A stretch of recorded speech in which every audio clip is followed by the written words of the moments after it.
Hello everyone. Today is July 2nd, and this is first session of the July special trading with the crypto market with the Wyckoff method. And I want to introduce you to Alessio Rutigliano. Alessio, am I pronouncing the last name correctly?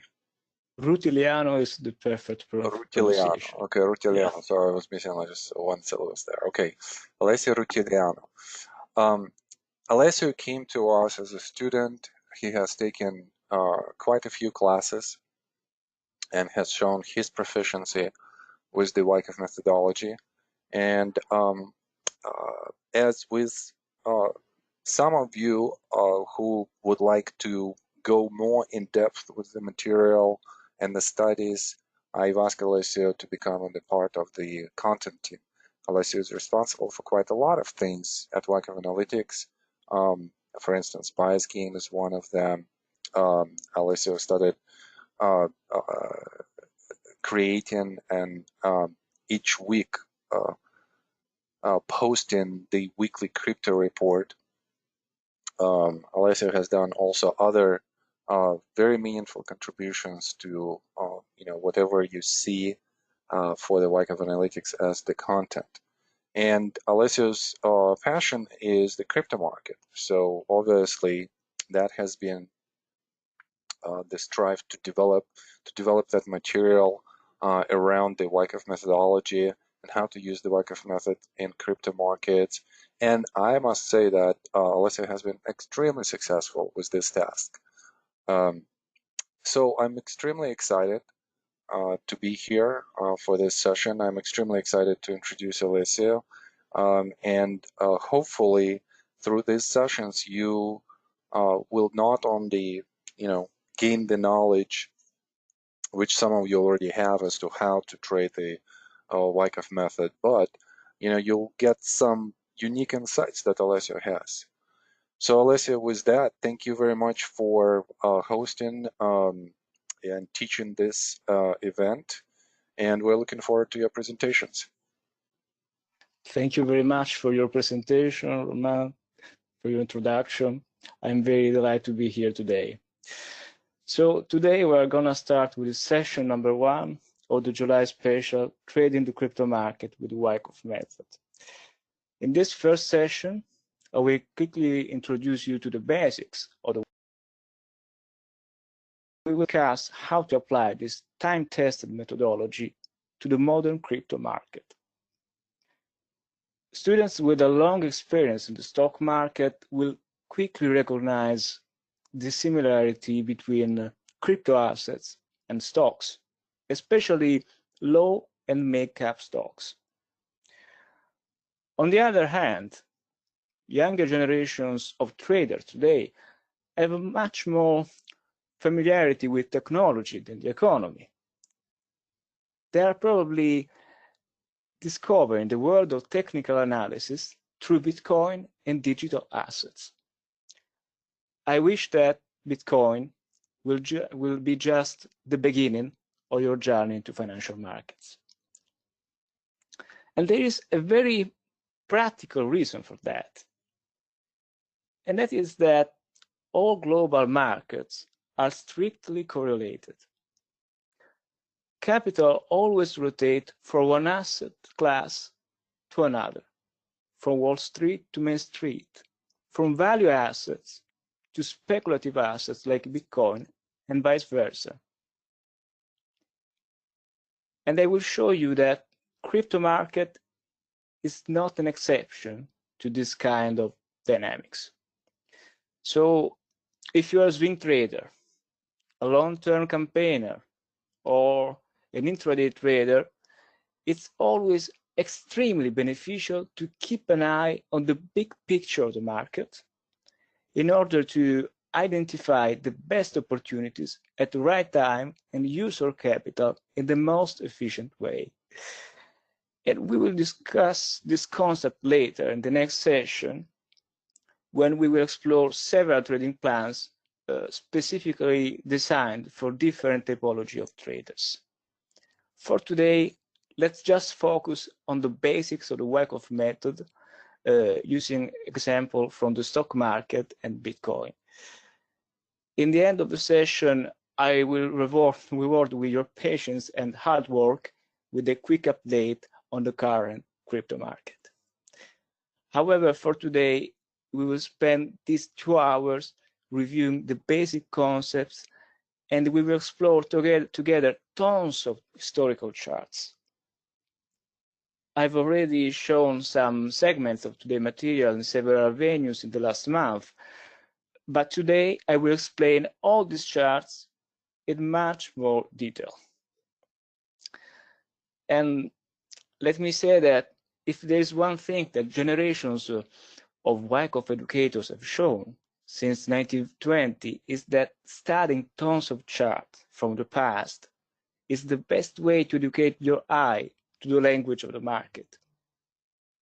All the information that we need is in front of us. We just need to understand the language of the market. So, when the Wyckoff method was created, the American market was much smaller than today. Few extremely skilled people with huge capitals, like JP Morgan, Jesse Livermore, could easily buy all the shares of a company and manipulate the market in both directions, up and down. Richard Wyckoff devoted his entire life to study the behavior of the greatest stock market operators of his time.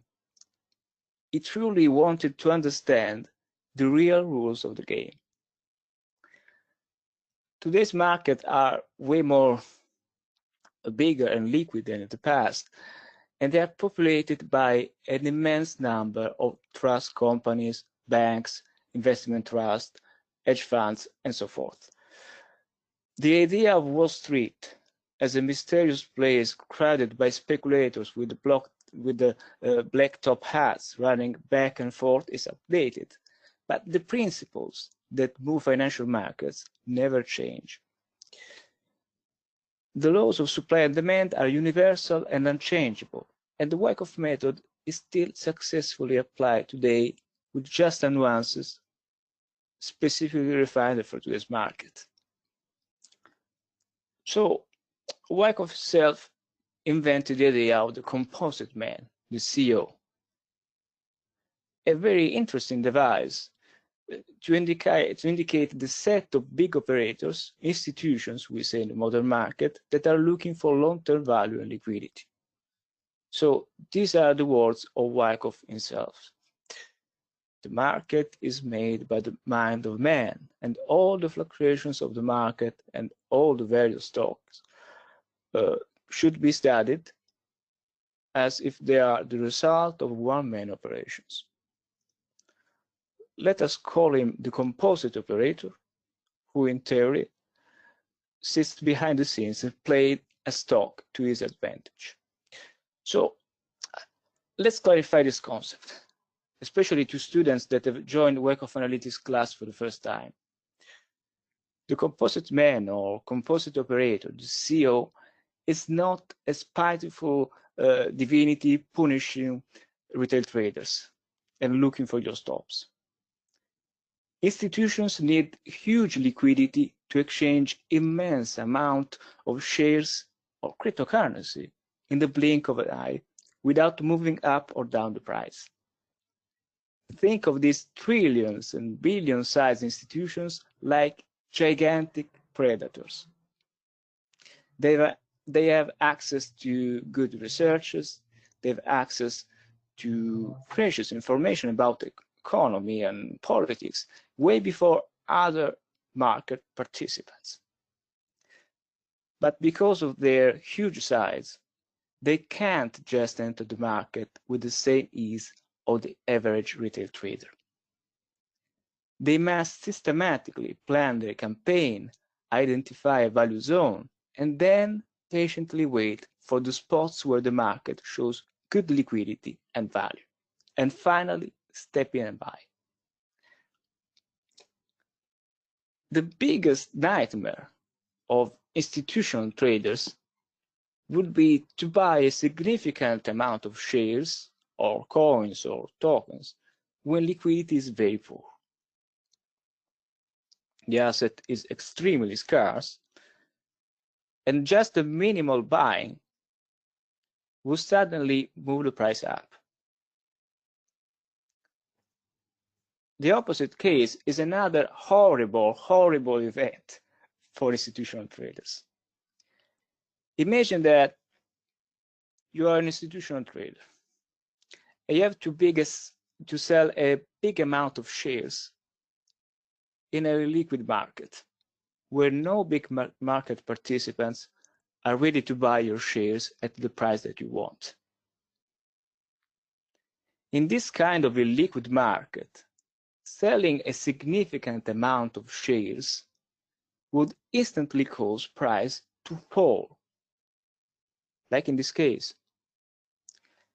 If the average retail trader could hypothetically liquidate his small position in a low liquidity environment, big institutions need liquid markets.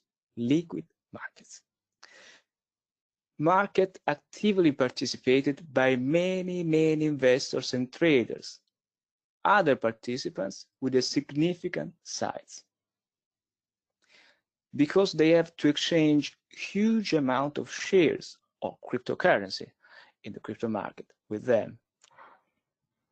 Very illiquid assets exist in both the stock market and crypto market. The chart that you are seeing right now is an extremely illiquid cryptocurrency. Look how each time market participants try to buy, price quickly accelerates, but as soon as market participants sell their coin, the lack of demand makes price collapse almost instantly. This is really horrible, especially for institutional traders that don't want to trade this typology of assets, not crypto assets, only the very illiquid crypto assets. And you can find tons of similar patterns in the stock market too. For example, this is a very illiquid low price stock. And it's a great example of what we don't want to trade. So both in the stock market and crypto market, you can find thousands of assets with different liquidity conditions.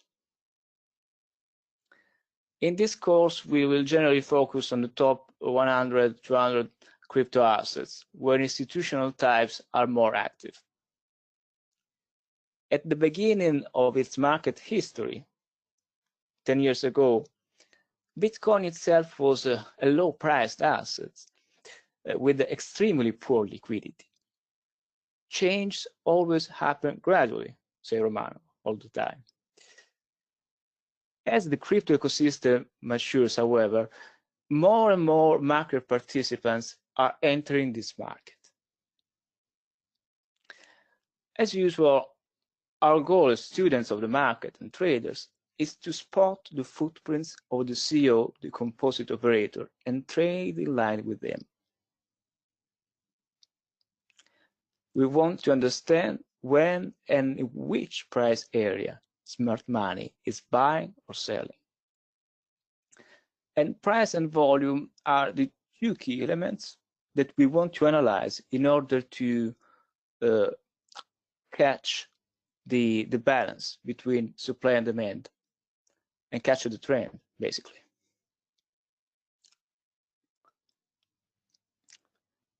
This is one of the basic schematics that students of the Wyckoff trading course can immediately recognize.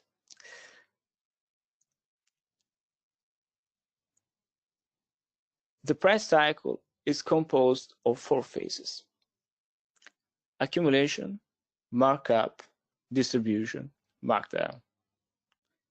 On the left side of the chart, we have an area of oversold condition. Economic data are negative. The sentiment of the market is very bearish. But large institutions have expectations that future business conditions will lead to a remarkable appreciation the stock, the commodity, or the cryptocurrency, like in this case, this is a low cap crypto asset, is a good candidate for what we call a campaign. Big institutions decided to accumulate shares on the pessimism from other market participants, and they hold on to those positions for a long time. In this case, we are studying a low price crypto asset, so the price cycle is much shorter than an asset like Amazon.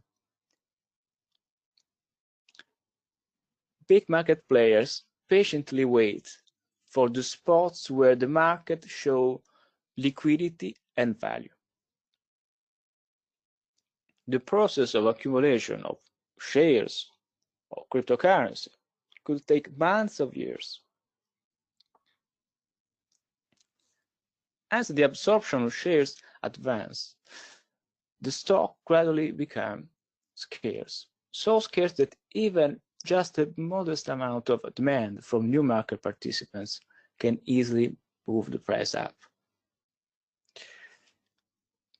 This is the markup phase. Trend followers step into the emergence of the uptrend. More and more market participants see the uptrend and jump on the bandwagon. Institutions are holding on to that supply and that low price to continue to go up. We say that supply is in strong hands. Throughout the uptrend, profit taking can happen multiple times, but like in this case. But each time, supply is quickly reabsorbed by new market participants looking for example in the stock market for leadership stocks at a discounted price. The price cycle reverses when big institutions recognize the early signs of a change of the business condition. We call this phase distribution. The assets are overpriced, market participants are buying on positive news. It's a buying climax. Institutions take advantage of the excitement and use that increase of liquidity to sell their long-term position and move their capital to more profitable opportunities. Or they can just stay in cash. Supply has been transferred from strong hands to weak hands. Maybe that the oldest of you will remember the Wonder Ball game. Children in circles singing, the ball goes round and round, pass it quickly, you are bound. If you are the one to hold it last, you are out. Boom, boom. Generally, people tend to identify weak hands with retail investors, but this idea is too simplistic and misleading. If it makes you feel better, when you are on the wrong side of the trade, you are always in good company of big funds that made the wrong decision. You have lost your trade, but some big money manager is risking his job. So weak hands can be institutional hands. And in the crypto space, you can see millions and millions of liquidations on a daily basis. And more in general, big funds operating in this space losing significant amounts of money are on BitMEX.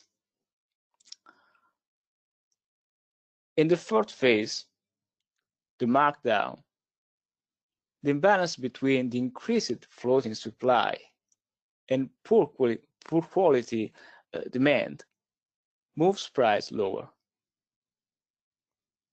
The smartest players recognize that the asset is lacking institutional sponsorship and sell.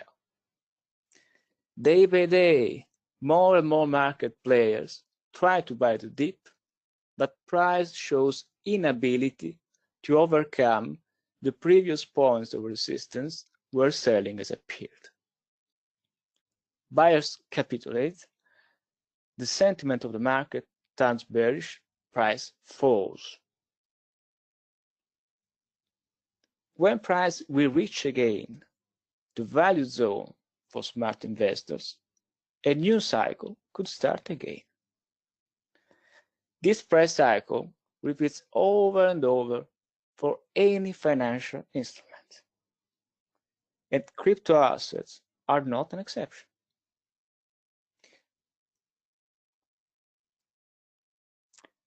So this chart that we've just seen is a low-priced crypto asset and illustrate all the phases of a classical price cycle. But wait a moment. Did I say that big institutions looking for value and liquidity focus on big cap names, very liquid environment? Yes, I did. But trillion-sized institutions essentially look for big names. But the beauty of the Wyckoff method is that the same principles work in different environments from big caps to small caps. Each environment has its own CEO types. Big assets like FANG stocks, Amazon, Google are populated by huge funds that move trillions. Smaller markets generally attract smaller market operators with less size, but they can still act as CEO types. In Europe, there is an old saying, small man looks giant in a land of dwarfs. If you think visually, this saying renders the idea of smaller markets where smaller CEO types dominate the scene. The way we study price and volume doesn't change. The same logic works for Bitcoin, the most liquid crypto asset by far, and on very low cap crypto assets, like the chart that you see in this moment.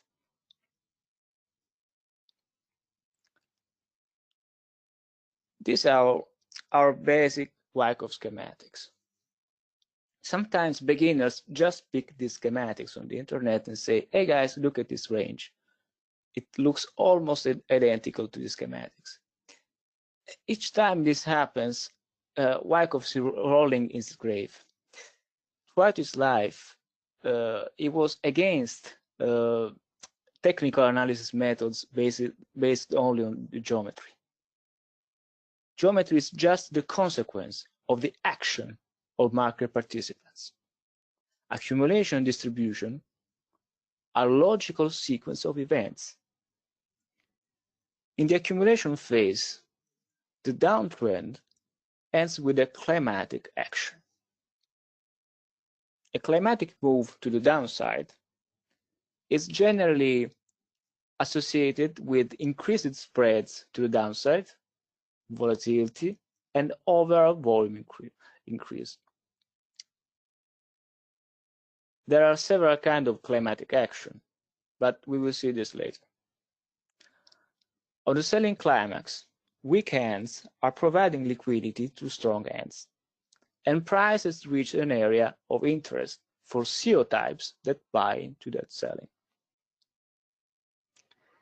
This initial absorption supply creates a change of behavior in the market. The first rally, that we call automatic rally, is better than all the previous counter reaction to the upside. Better than this, better than this. Then price retests the area of the selling climax and is not able to create a significant lower low. We call this reaction secondary test. At this point, phase A is concluded. Phase A sets the boundaries of the consolidation. Let's say that we are trading and we see this price action right now. What's the bias in this range? Accumulation or distribution? Phase A sometimes gives us important clues, but we need to confirm our initial bias throughout the range. In phase B, the process of absorption continues. Supply is transferred from weak hands to strong hands. Phase B as well suggests us more clues about what's going on in the trading range. And we learn how to recognize these signs. We call phase C the phase that immediately precedes the emergence of the uptrend. We have generally two kinds of phase C. We can have a shallow reaction, where price shows inability to react, last point of support, or a mini climatic event where weekends capitulate on bad news, a spring or a shakeout. From a trading perspective, a spring of the support always offers a very low risk point of entry for a long position, and traders love this. Price temporarily commits below the support, weekends capitulate, and institutions take advantage of this last opportunity to get the liquidity they want. But if this final reaction shows inability to reach the support and forms a higher low and stops here, for example, this is an even better news for us. Let's think in terms of price and volume. Remember that our goal is to identify in real time the spots where supply has been absorbed and price is ready to go up. We have seen a stopping action, demand has come in, short sellers have covered their shorts. Throughout the consolidation, there is evidence of buying, and price and volume suggest that the selling pressure is less and less. This is our ideal situation. And when I started trading, I initially looked mainly for springs just because I felt more comfortable to open a position near the support. But it takes time and practice to understand that most of the time, a last point of support can offer an even better point of entry because supply is already exhausted. Supply is so low that price is not able to come back to the support. There is no gravity. And you won't open a long position just before price is starting to run without that friction of the market. So supply is being absorbed, and the next rally is able to commit about specific levels of resistance. On this rally, we finally see what Roman calls synchronicity between effort and result. For the first time, an effort to the upside produces a significant result to the upside. This is a change of behavior in the market. In order to act, we always want to wait for a confirmation. Where is the confirmation here?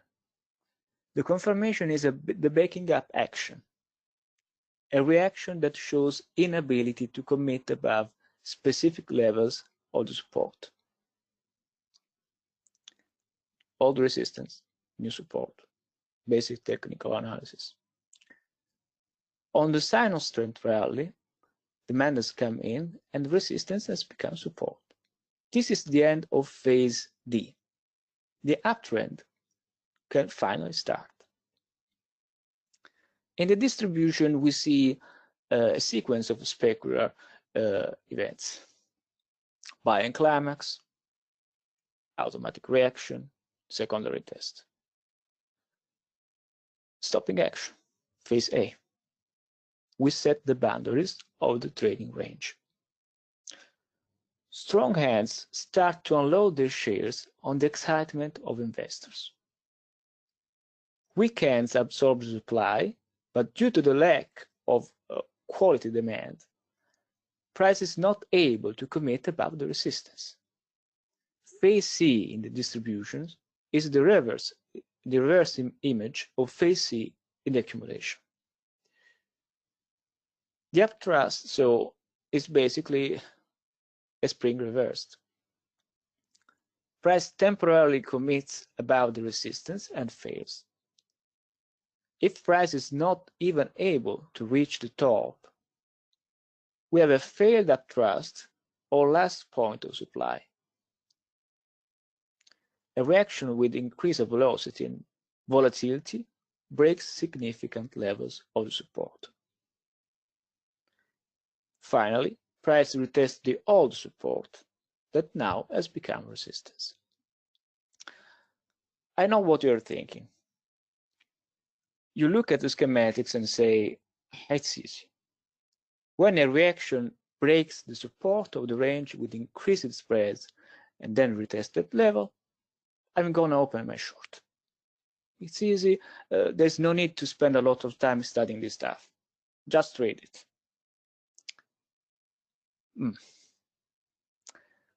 But now please tell me how many times you have seen the following price action.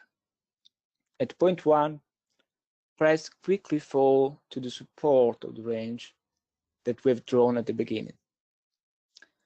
You look at the velocity of the reaction, and it has a very bearish character, like velocity and volume, wide down spreads, acceleration, high volume. What's going on? The reaction is so quick. It looks like a sign of weakness. Same thing here.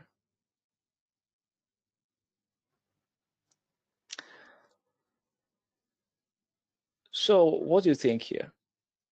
You start thinking this is a potential spring at some point.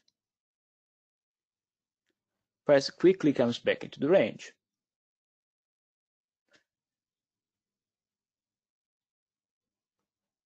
And here what you see. Basically, price rise until this level with low volume.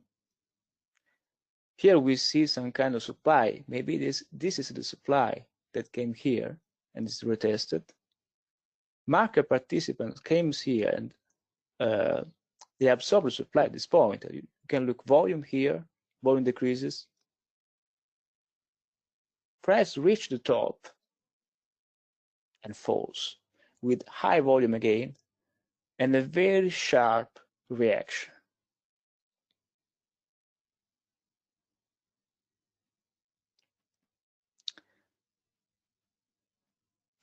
What do you think at this point?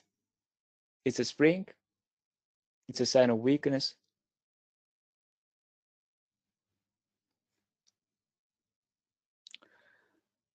Price continue to drop on low volatility, but you think, no, I'm not gonna change my buy this time. Poor traders change their buys every minute. I was wrong once. I don't want to be wrong again. This is not a distribution, this is an accumulation.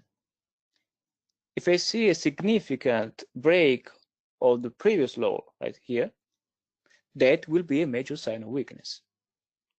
And then what happens? You wait, and price collapses without retesting the resistance. We have some kind of, this is called bearish failure, but we will see this in the next slides. And at this point, you don't have a very good opportunity to enter your short order, especially if you believe that that price action could be a possible spring, then a lower low, and then quick reaction. So beginners usually change their bias very quickly because their poor understanding of price and volume dynamics makes them extremely nervous when price is not strictly following the path that they have forecast. But that behavior is not the reason they're failures. Beginners do not fail because they simply change their bias. Professional tape readers can change their bias several times when the range is still developing. Do not be scandalized by this. The market is like a big puzzle. Sometimes you have all the information you need since the beginning. Sometimes instead you need to get the last piece to complete the puzzle.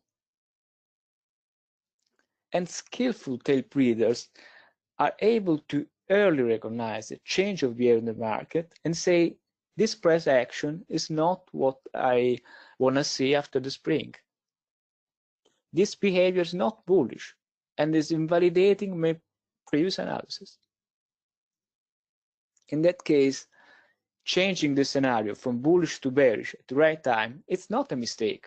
It's the proper way to analyze the market. So beginners fail because they change their bias at the wrong time.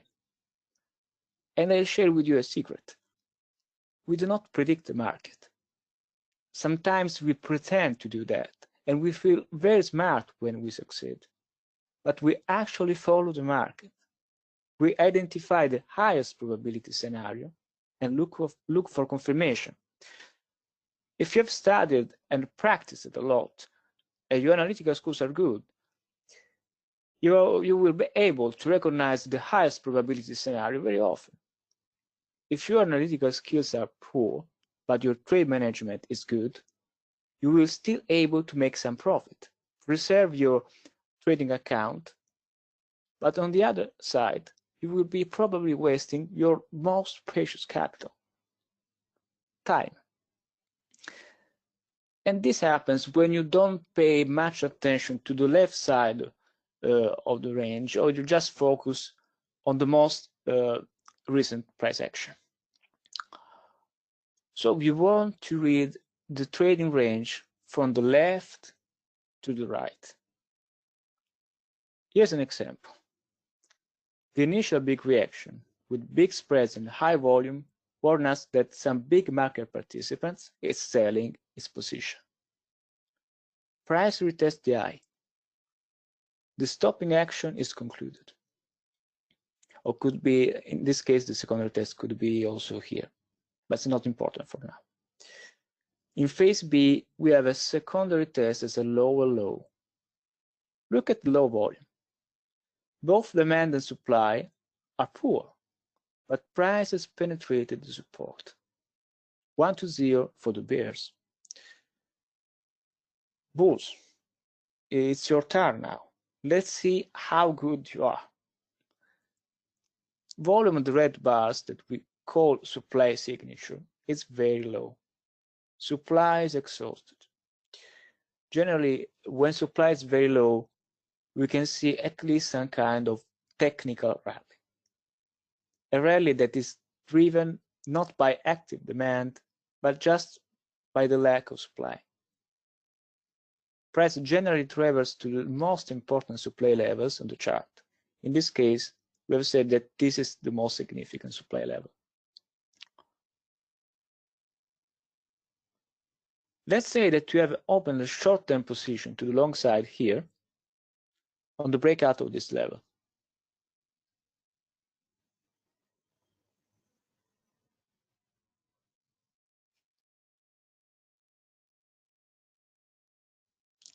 Price overcomes this level, retest on low volume, good.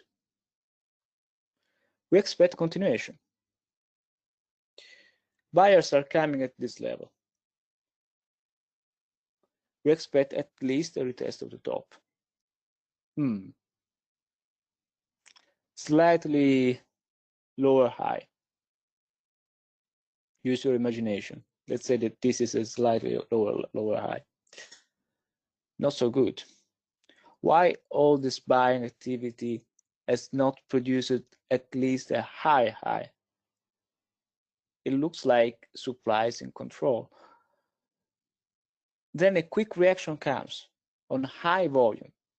If you just think about the support of the trading range that we have drawn at the beginning, and you look only at this level, well, you are missing the big picture here. This reaction is creating a higher low compared to the previous low, but we have just broken the area where demand was coming in. Do you remember what was happening at point 2 and 3? We had few buyers at point 2 and absorption on the way up at point 3. the last down move has negated all the gains we had at point 3. So this reaction is suggesting that the demand that was present at point 3 was probably just a temporary demand by weak hands. This is what we do when we analyze charts. We want to understand if demand is consistent throughout the range. We want to understand if after the initial imbalance between demand and supply, the bearish center is moving toward the bullish camp or not.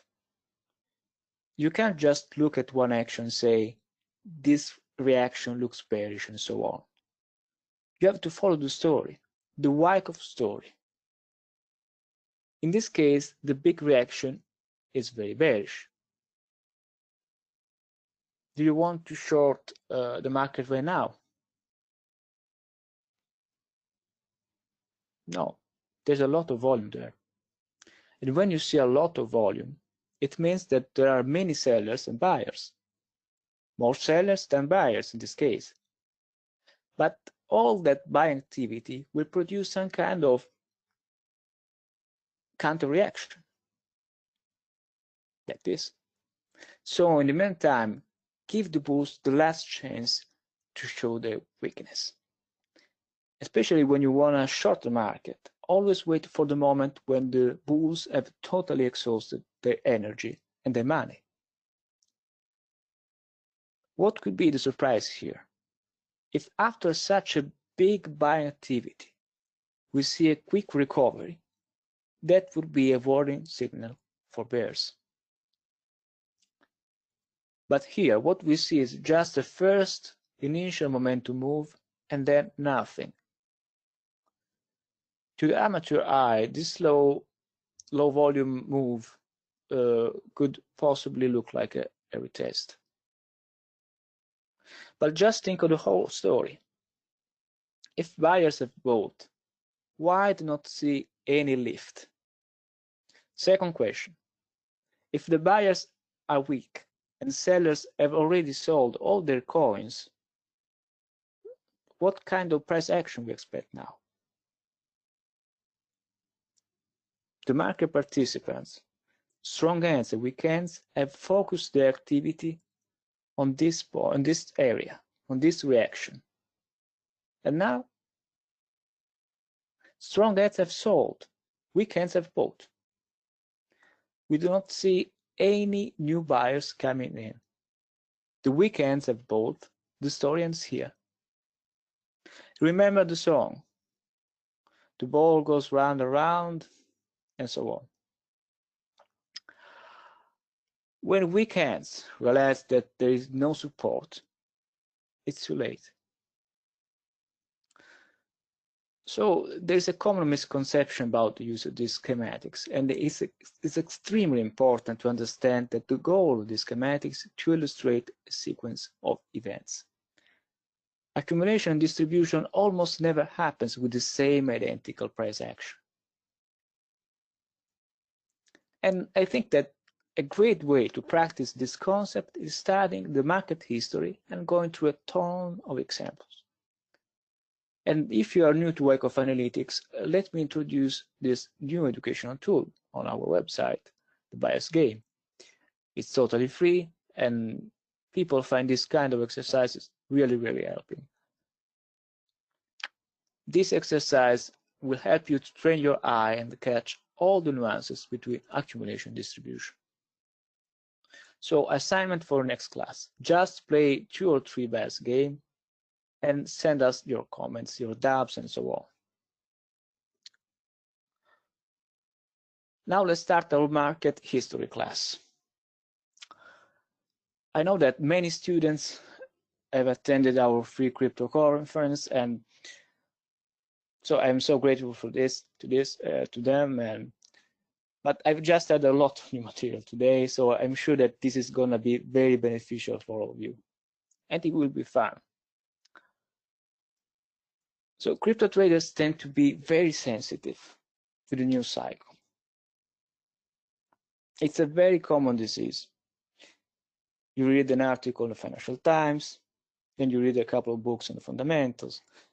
After 2 weeks, you feel an expert in technology, blockchain, geopolitics, and so forth. This kind of Don Quixote syndrome is very common. And in a certain degree, no one is totally immune to the new cycle. So market history is the best vaccine for this disease. The more you know the history of the crypto market, especially, the less you will be distracted by news. And we want to look at the market with a very objective eye. If you really want to understand the history, just follow the money. So it's 2009. We are in the middle of a terrible global financial crisis. Look how scary is the chart of the S&P. Really, really scary. The amateur stock investor look at popular stock names and find charts like this. Microsoft. Perfect downtrend. Signs of institutional interest are visible here for the coffins, but not for the amateur. The pessimism was extreme. On newspapers, CNBC, and TV cooking shows, there was a big debate about the role of banks in our economy. The opinion of the man of the street was, the economy is broken, we will never recover. Bitcoin was invented in this extremely bearish climate and was heavily influenced by a general distrust in the monetary system by a younger generation, especially millennials that were hit by the 2008 recession. We don't want to be involved in this kind of debate about fractional reserve banking, asset inflation, and so on. Remember, we are chartists. We see the world through the lens of technical analysis. So the original vision of the creator of Bitcoin was to replace banks with a network of citizens that with the computing power of their own laptops could validate financial transactions. But sometimes the best inventions are discovered by accident, or their applications go beyond the original intent of their creators. The invention of Bitcoin was welcomed since day one by big tech companies like IBM, Microsoft, that quickly recognized the potential technology behind this new instrument, the blockchain. They realized that there are thousands of applications of this new technology that go much further than just transferring money without the presence of a middleman. In the first years, there were no exchanges or real market for Bitcoin. Users were just using and testing this new technology.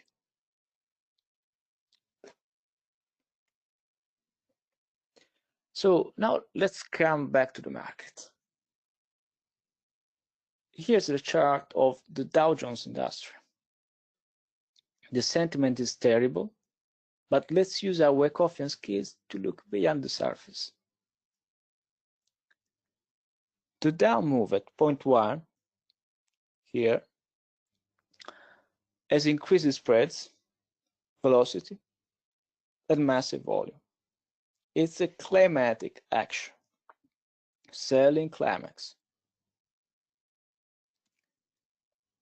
The reaction at point 2 has decreased spreads, less supply signature compared to the previous reaction, and price forms a slightly higher low.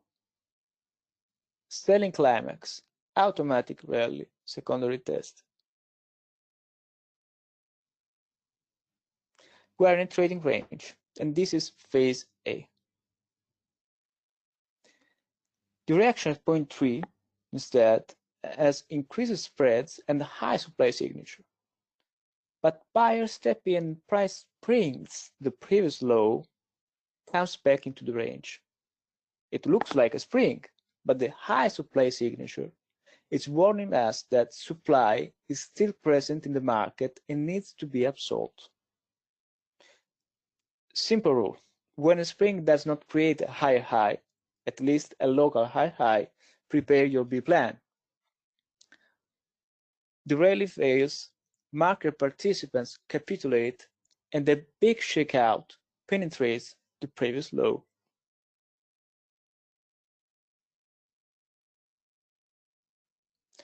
The price action here looks scary, but the overall supply signature is still less than the first reaction, and the down spreads are quite small. A big rally follows. But look at the volume of this rally. It's decreasing. Someone says decreasing volume, decreasing demand, bearish. No. Look at the very low volatility on the small counter reaction. Supply is totally exhausted. This rally has not created a high compared to the previous high, but we are still committing above significant supply levels, the levels where supply came in on the shakeout. Very bullish.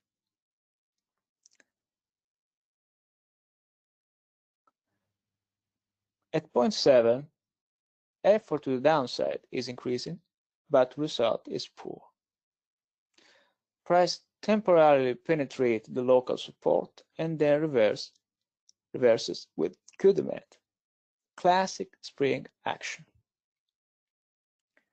What's the Wyckoff story here?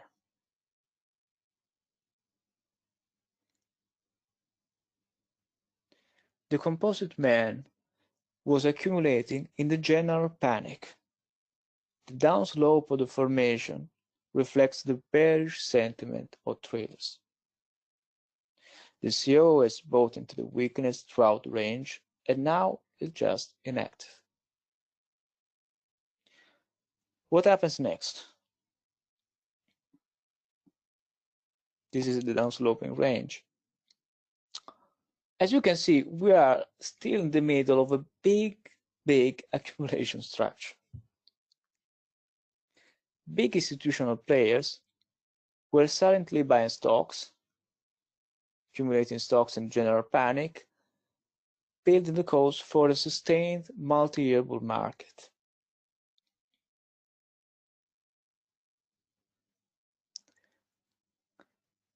And Hank Fruden published on Stock and Commodities magazine a beautiful pin-up chart of this giant accumulation structure.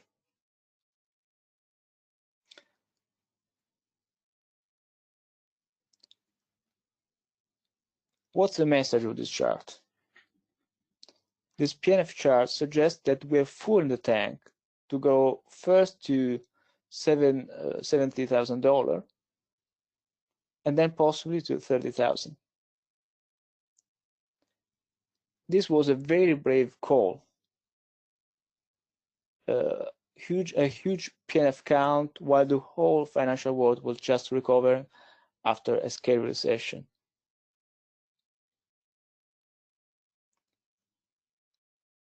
But this bravery has really nothing to do with capital letters on social media. You have to study the methodology. You have to understand how market works, and then practice and practice. And Hank Fruden was an outstanding educator and teaches the Wyckoff methodology for decades at the Golden Gate University in San Francisco. So let's come back to Bitcoin. In 2010, Bitcoin started to be traded like a real commodity. The price discovery begins. Look at the reaction on the right side of the chart. They are already in sync with the market. So since the beginning, Bitcoin moves in line with the financial market. In the beginning, the first casual users of Bitcoin were young people that wanted to buy illegal stuff on the darknet.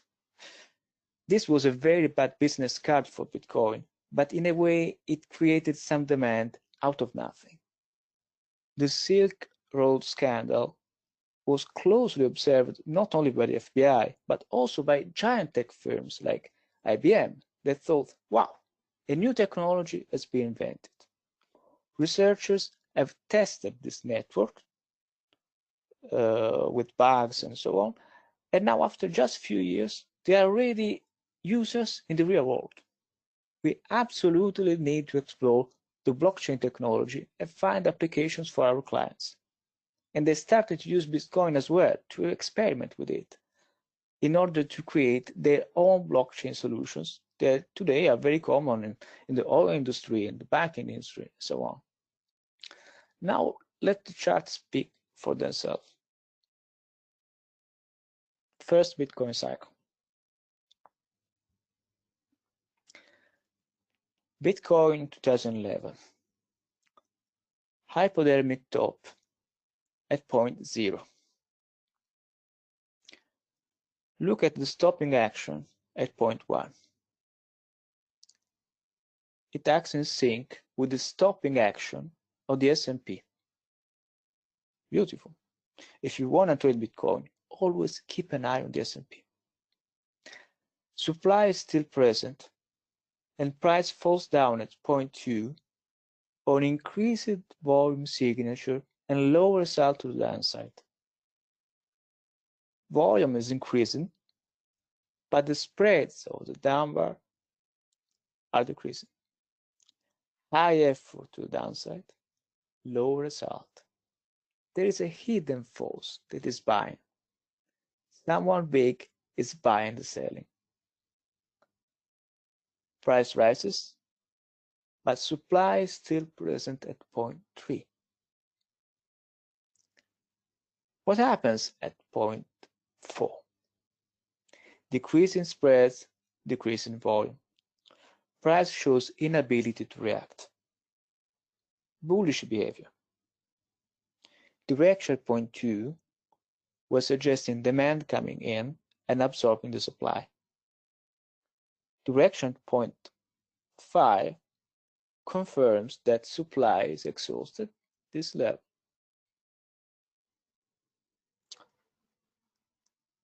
We will see this kind of run formation in the next lessons, and please start training your eye with these strange formations. They are very common in the crypto space.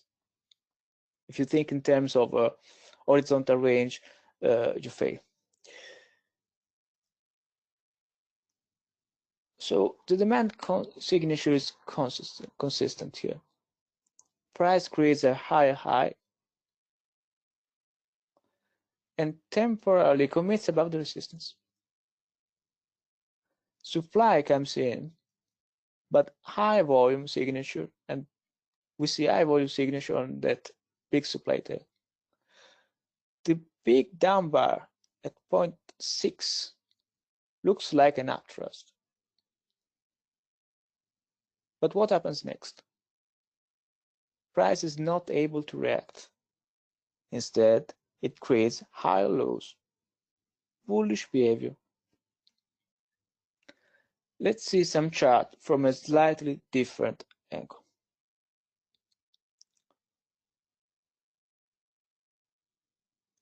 What's the most significant resistance in this chart? Look at the down bar at point 1.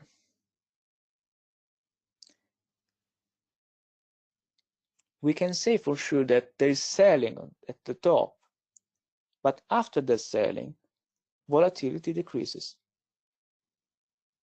Now look at the 3 reactions in red, 1, 2, and 3. The first one is fast and quite deep.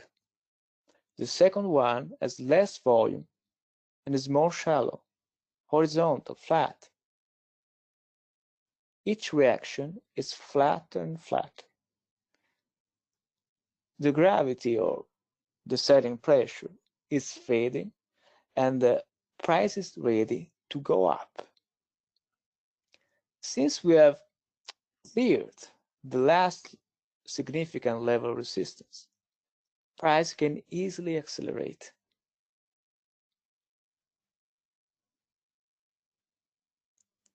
In this case, price reaches another high at almost 300. Hypodermic top, and then another reaccumulation range. So we explained the when we explain the Wyckoff methodology, especially to new students, at the beginning we always tend to simplify and say that every time we see an imbalance between demand and supply, a trading range forms and supply is absorbed throughout the trading range. And in the past, Wyckoff educators tended to simplify this concept over price action: trend, demand, supply imbalance, change of behavior, stopping action. A cause is built in phase B, final absorption of floating supply, and so on, emergence of the uptrend. A cause is built in phase B. A battle between buyers and sellers takes place in phase B. In these cases, it's true. But look at this range. I urge you to think about these statements. Where do you see the majority of the market participants in this formation?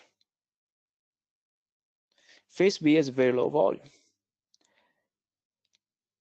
In this formation, the majority of volume is in phase A.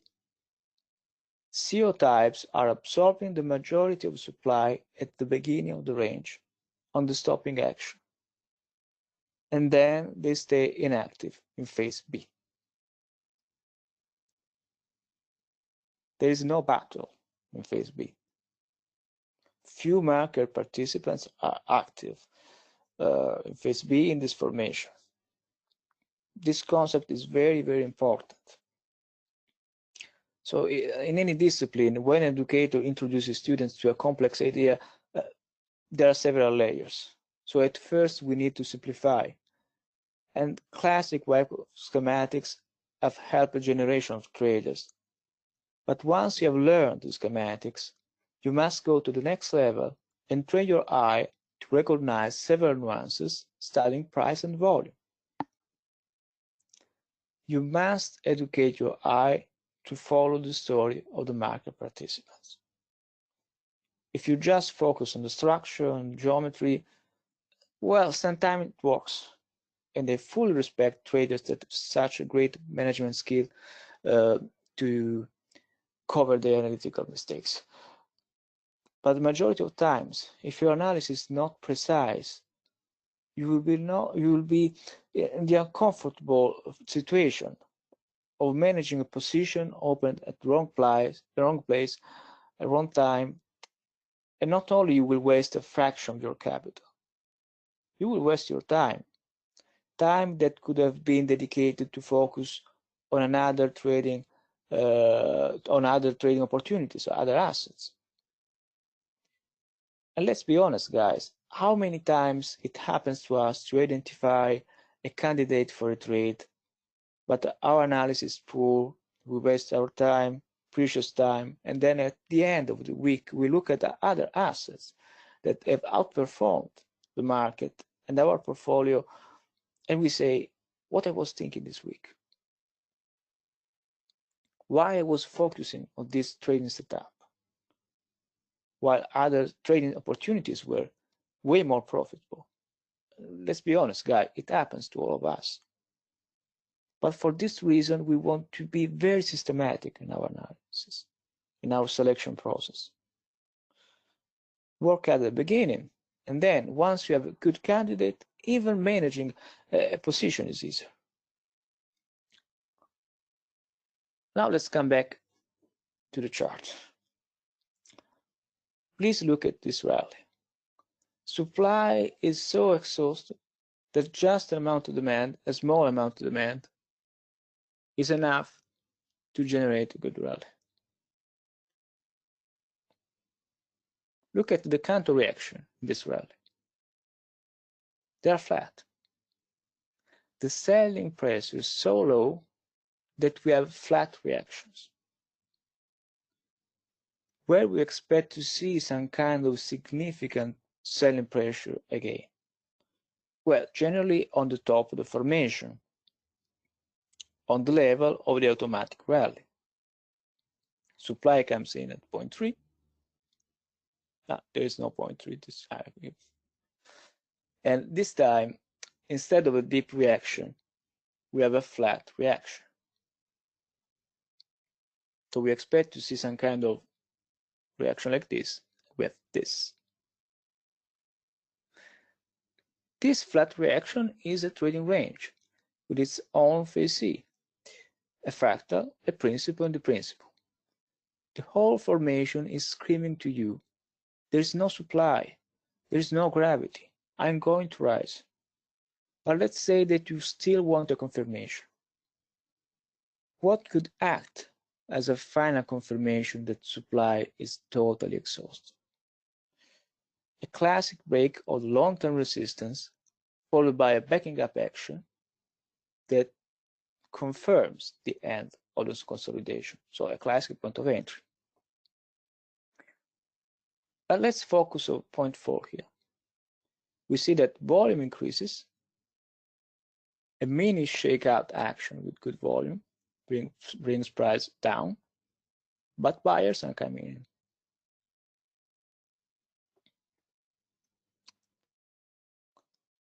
But this segment of the chart contains another important nuance. Supply comes at point 4. Supply and demand imbalance, change of behavior. We expect some kind of consolidation in short term. So the beginner think about a trading range, like in these schematics. But in this case, supply is quickly absorbed on the way up and on the way down in the first half of the consolidation. So price reaches the previous high, tests the resistance on low volume, selling is exhausted, and the breakout happens. Supply is so exhausted that price doesn't even have time to form a trading range. This kind of absorption is called vertical absorption, extremely bullish. So let's quickly come back to the big picture here. Let's review this whole formation.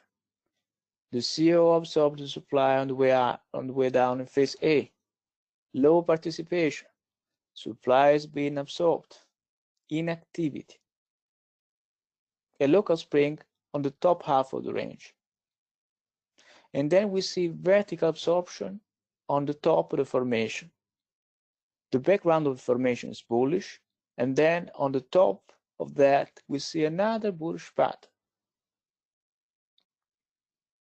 Let's be even more concise. What's the Wyckoff story here? Market participants absorb almost all the supply at the beginning. Then in a second period, nothing significant on the institutional side happens. The CO is inactive, and other market participants are not attracted by this instrument. And the right all the chart basically has no market participants. And in the end, all the people that have been out are forced to accept higher prices. When they see that the trend is established, they are forced to enter on the way up. Keep in mind this sequence. Absorption on the way down, inactivity, absorption on the way up. We will find this sequence over and over in crypto assets because it's typical of low liquidity instruments. Now, let's see the same range on the pointed figure chart. One box reversal, 10% and scaling. Look how the structure is condensed on the PNF chart. PNF charts are not a function of time, but they are a function of volatility. The box reversal, in this case 10%, acts like a filter. All the periods where market participants are out of this range are automatically discarded. And I strongly believe that PNF charts are extremely powerful tool in this crypto environment because they educate your eye to focus on an area where only on the area where the CO is very active. So they help you to watch the same price action from a slightly different point of view. But as we know, PNF are mainly used by Wyckofians to estimate price targets. We can't spend too much time on PNF charts today, and there's a ton of free material Wyckoff Analytics YouTube channel, so please check Professor Bruce Fraser video. And if you want to save time, there are 3 sessions on Wyckoff Analytics website totally devoted to point and figure charts, more than 20 hours of material. 20 boxes, 10% scaling, 1 box reversal. We count from the breaking up action to this bar, and we get our aggressive target. And it works. 10 bagger. Bitcoin reaches 1,000 for the first time. The count is fulfilled, and the wild run stops for several years. And in the altcoin market, especially lookups, you can find the same pattern today. In the bottom, you can find here an example of today's market. Basically, this is Bitcoin in its infancy, and this is an altcoin market today. I think it's worth remembering that during this first period, Bitcoin was a kind of experiment. Market participants active with this small, unusual asset were just technology lovers. So the market was really immature. In the first 2-3 years, the big part of transactions were handled by a single crypto exchange that simply was not up for the change. Managing an exchange is a complex business. You have to hire security experts 24 hours a day. You have to deal with banks, with clients. This exchange, Mt. Gox, had security problems. A part of Bitcoin funds were stolen by hackers, and they started to use manipulation techniques to simulate artificial demand. This is a beautiful article that you find online, and that was a very bad decision because at that time, Mt. Gox was the central liquidity hub for Bitcoin and was totally unregulated. It has been calculated that almost 80% of the demand during that time was artificial.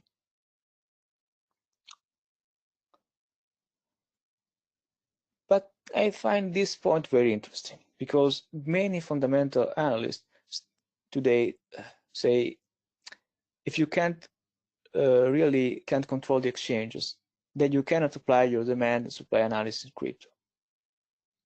But we have seen that even that kind of extreme conditions that not correspond to the present situation, classic demand supply analysis still works, and the PNF charts gives extremely accurate results. So the Wyckoff method has been invented a century ago and has been successfully applied in different areas, different countries with different regulations and policies. It has been in liquid environments and today modern liquid markets. So the market is a fascinating combination of physics and psychology. Psychology is very important because it explains the behavior of market participants. But at the same time, the law of supply and demand are always in the background, precise and changeable, like the laws of physics. And the creation of value is a process driven by trust. So you can cheat market participants for a day, for a month, but in the end, the laws of supply and demand finally bring us back to earth. By the way, 10 years has passed, regulation have come to the sector. There is so much institutional participation than in the past. So major exchanges like Coinbase, Kraken, Binance, do their best to maintain the reputation of the crypto ecosystem. And they work really hard today to create solutions not only designed for retail investors, but also for big funds. They always want to talk to established operators in the traditional finance in order to attract bigger capitals. And they know that this sounds like a paradox, but the lack of regulation is pushing many exchanges and other huge players of this industry to finance and adopt totally new fintech solutions in order to improve the transparency of the operation and be more institution friendly. All these new fintech solutions today are tested in the crypto space first, and after several months or even years, they are used in the banking sector. And the majority of these projects are created by small and dynamic crypto companies that have extreme expertise in the blockchain technology. And many of these companies are so small and young that they couldn't be listed on traditional exchanges, but they are listed on crypto exchanges. These are the so-called altcoins. But big investors and players in this space are always in a hurry to get the best projects, the best idea. And they don't care about regulation. They move the business from one country to another. So big players, I'm not talking about retail investors, teenagers, want to be the first ones to talk to big institutions, big companies. Just think of this. A big company like PayPal starts to integrate the payment service with Bitcoin. They think, well, there's a small percentage of our user base, like 5% to 6%, that want this functionality. Let's satisfy these folks, or we will lose ground to competitors. What company or companies will act as a bridge between this company and the crypto ecosystem? There's a huge competition, and big players have to act really fast. And the technology sector is a very quick, dynamic industry. It doesn't have the infrastructural cost of other businesses like the oil industry. In this way, small projects are finding quite a lot of liquidity on this parallel market. Consider their size, their young business history.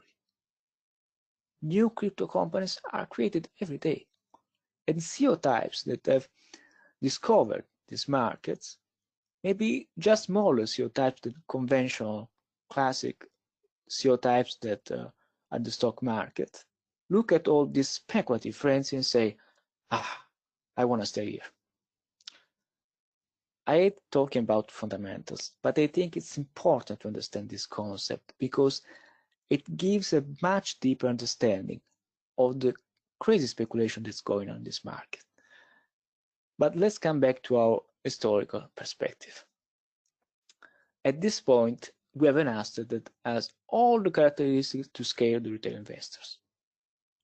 An asset that was known to the big public just as a kind of dirt money for the dark web, a market where an unregulated exchange has failed to protect its user funds. A price action itself that suggests to the common investor, stay away, it was a problem. And this is still today the sentiment of a lot of people about the crypto world.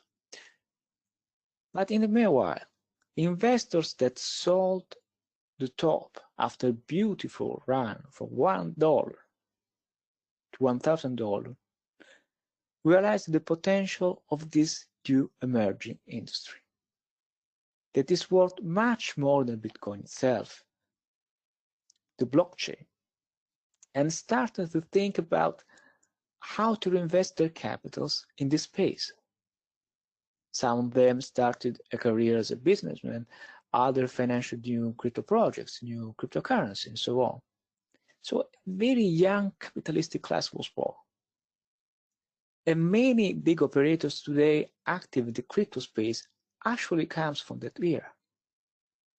But what about big institutional investors? We want to know what they were thinking about Bitcoin in those dark years. Look at the chart. Isn't that scary? Yes, indeed. But now please remember that scary charts that the scary chart that I've shown you at the beginning of this lesson. With the benefit of hindsight, it's easy today to look back at old articles like this and find a common thread. But in real time, you're always constantly bombarded with bullish and bearish news. This is even more true when it comes to cryptocurrency, a sector that is still in its infancy, when every bearish news always sounds like the ultimate mortal blow for the industry, while a positive announcement is hailed by tech lovers as the ultimate game changer. Here is a popular website with an updated collection of articles from popular newspaper and websites reporting death sentences for Bitcoin since its creation. And I think it's nice because you can find also the price of Bitcoin. So look at this news and remember, we have a very young asset class with an immature market that is gradually maturing, gaining some kind of institutional attention step by step. We want to trade facts and stay away from the public debate about the fundamentals.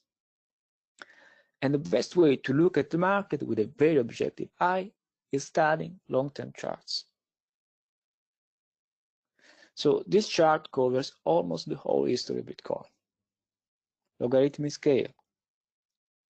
We have already said that Bitcoin is a good proxy of the speculative sentiment of the market, and very often it works as a leading indicator. Very often it anticipates the market. Why?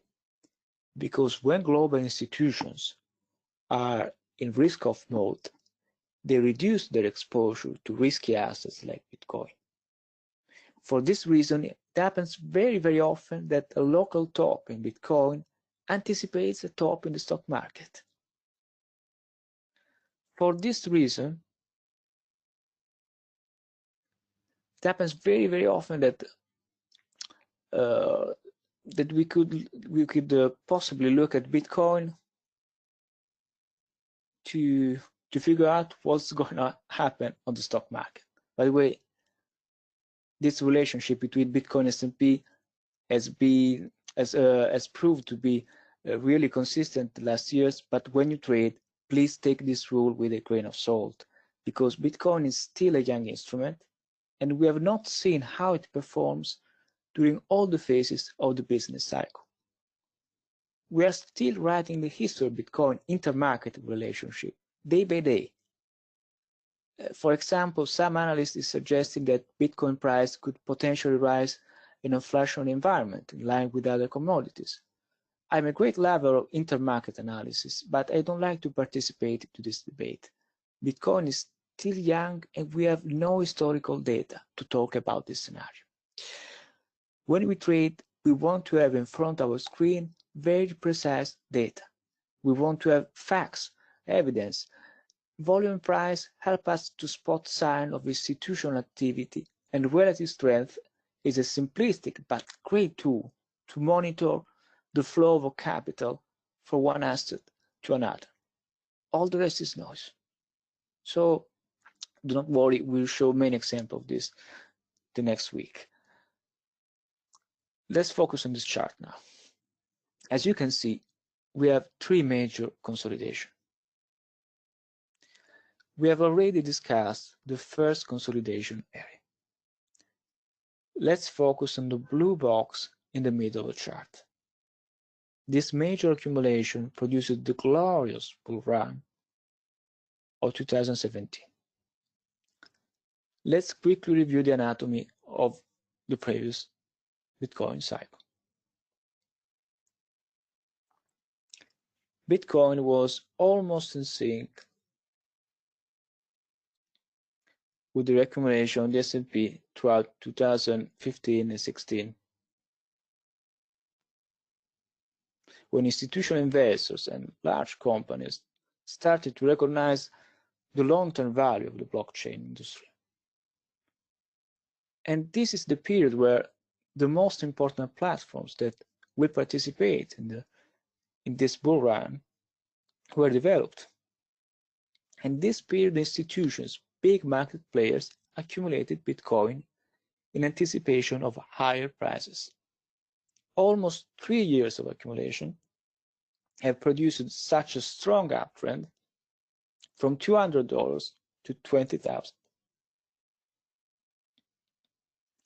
So here's a closer look to this big cyclical accumulation. Look at the volume. At point 1, we see profit taking after massive bull run. Keep in mind that this chart uses a logarithmic scale that covers just a few years.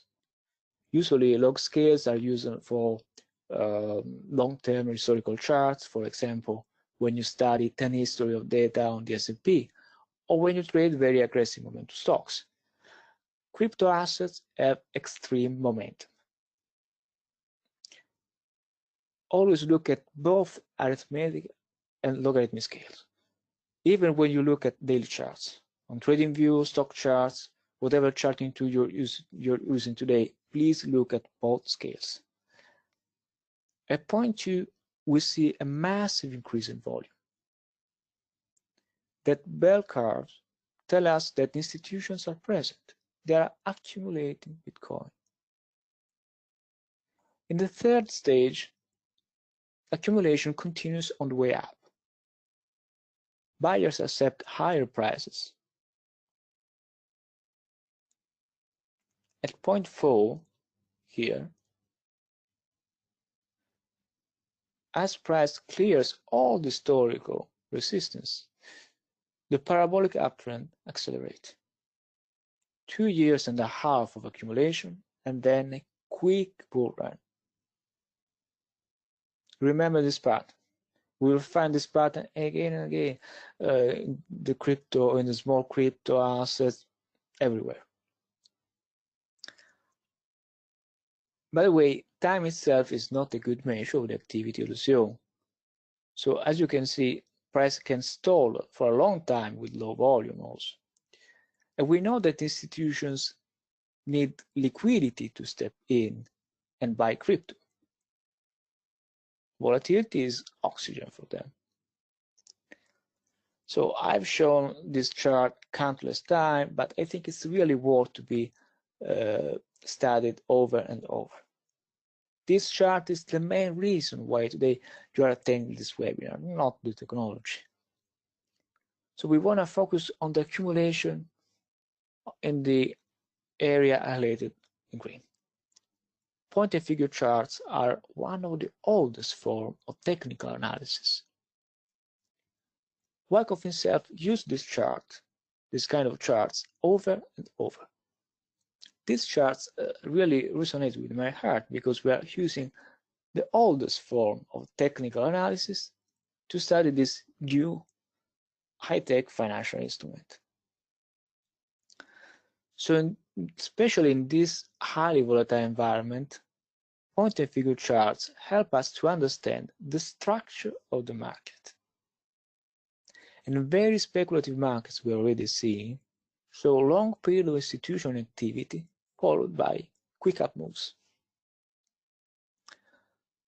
What happens every day in the crypto space is that traders do not pay much attention to trading ranges. They just look for momentum, but they are always too late because conventional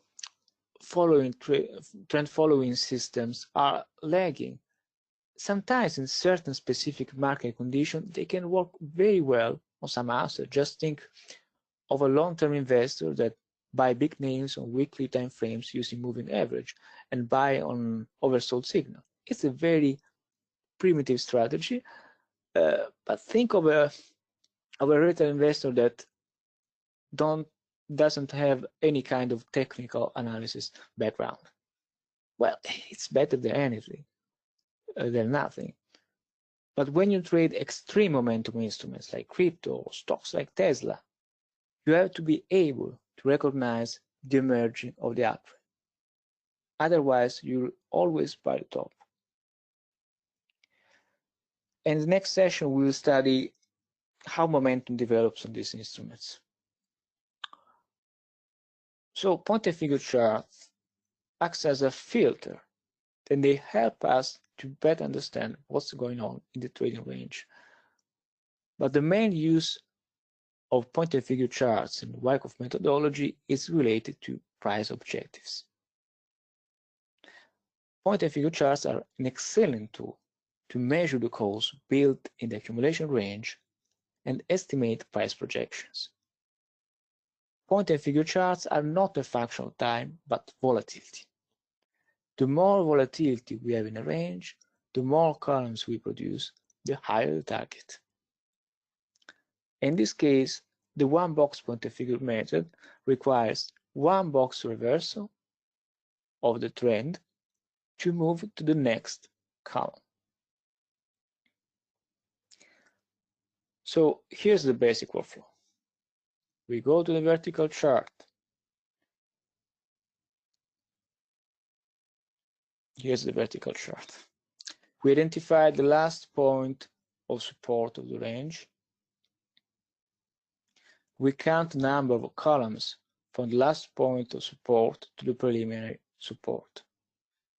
Then we multiply the number of columns for the box size and the box reversal. We project this number from the count line, in this case the LPS, and we get our aggressive target. Look at that flag on the top of the chart.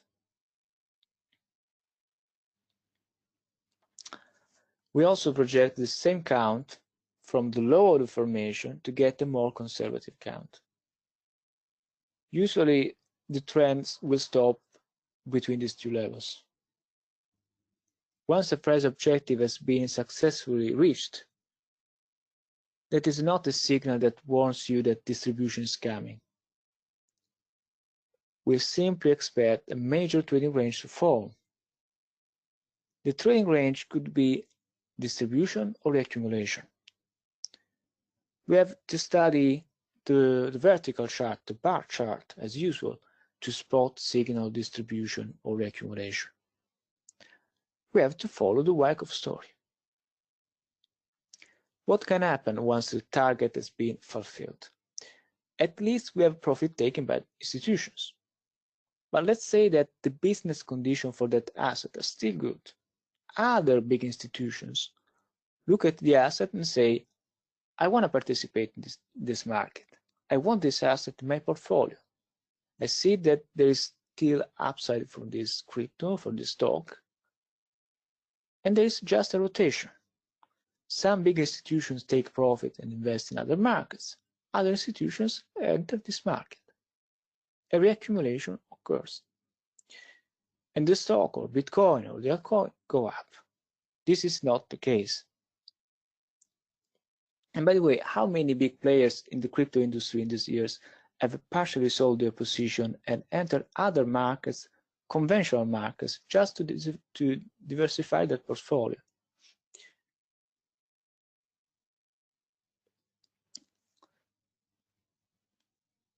So fundamental analysts that did not have good metrics to measure the value of this asset were warning people, this is a bubble, don't touch it, even when price was around $600.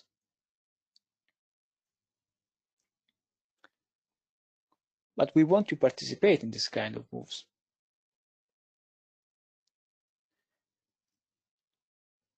Now look at the aggressive target on the chart, 19,000.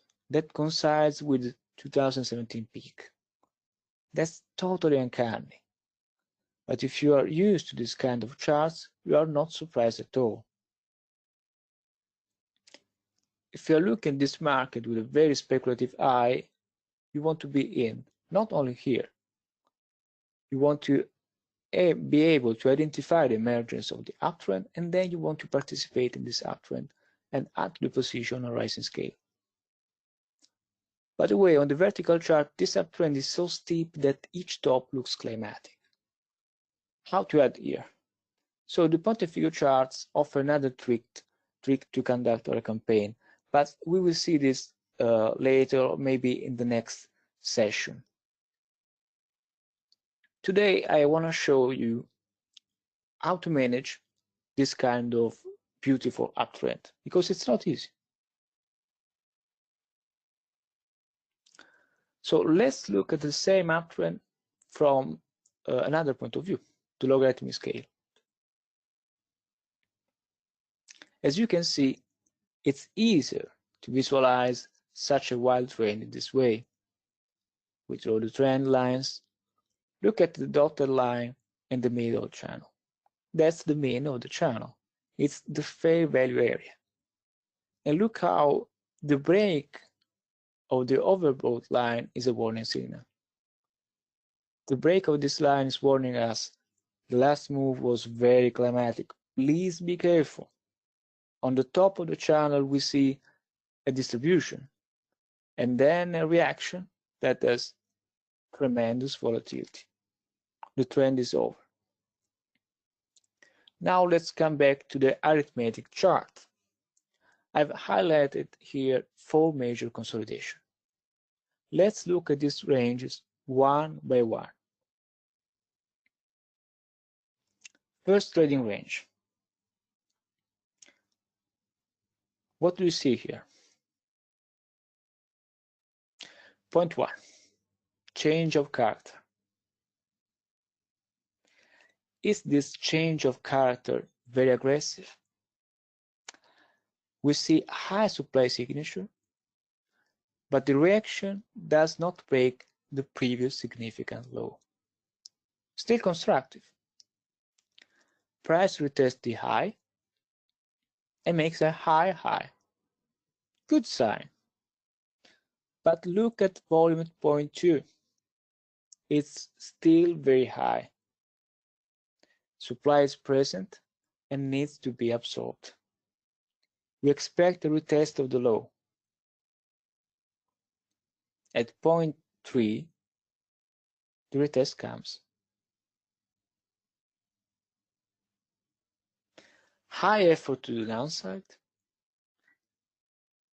but the reaction does not break the level of the support, and price instantly recovers on a big demand bar. Bullish behavior. We look for the test, supply decreases and price accelerates. Someone could say, this is an uptrust. We do not break the resistance. However, look how price touched this level and spend time here. We see a sequence of tests as high, high, bullish behavior. We expect continuation. And since we are already at the top of the formation, we could possibly accelerate because there's no more supply here. So here's the labeling. But when you look at trading range, the labeling is just the last layer. You first have to think about price and volume relationship, about the Wyckoff story. So price continues to go up. And I have highlighted this green level. It's just my personal tape reading preference. I always like to highlight this level where supply comes in but does not produce a significant result to the downside. In this case, supply comes in, but we do not break the support of the range. Look how this level is retested. We see a breakout and a retest.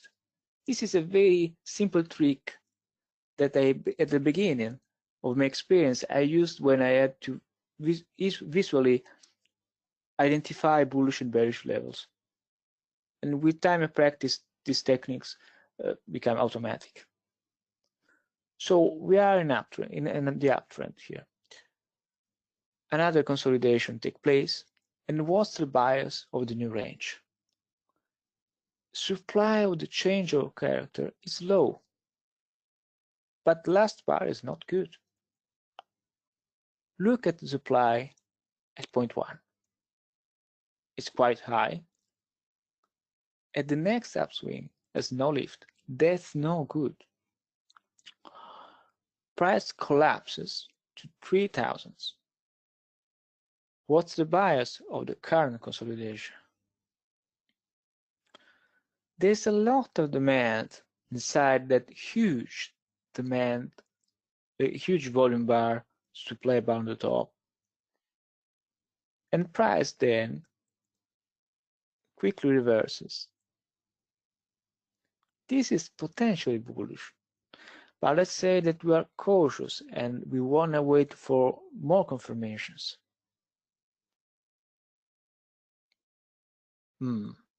Now the picture is much more interesting. On that big shakeout action, some big buyer has come in. Look how we switch from the panic mode to a very low volatility environment. Supply is so low that the reaction becomes smaller and smaller. That's extremely bullish. We expect continuation, acceleration. Look how the shakeout action was stopping on the top of the previous range. This is a very common behavior, especially in this kind of very quick uptrend on a logarithmic scale. Many Wyckofians would be tempted to comment this weird formation as a trick of the composite man to shake out weekends and accumulate more positions. But sometimes this is a too simplistic idea. What really happened here is that a big shock, the China ban, came out of nowhere, and many market participants were forced to sell at least a part of their big crypto reserve. Big players in Asia were forced to shut down, a hit for the crypto ecosystem in China. Miners and crypto companies have quickly decided to relocate their activity to new places with a favorable regulatory environment. In the short term, Bitcoin becomes a source of funding. Value buyers step in at point 3. A period of restructuring follows. Volatility contracts. Look at the very slow absorption rising scale. The stride of the uptrend is established immediately after the shakeout. It's late October here. Behind the scene, US institutions are working for the introduction of Bitcoin futures. The China ban was a hit, but the fundamentals have not changed. So the introduction of futures was the very important catalyst. And we can find the same sequence: fake out, value buying, absorption of rising scale, acceleration.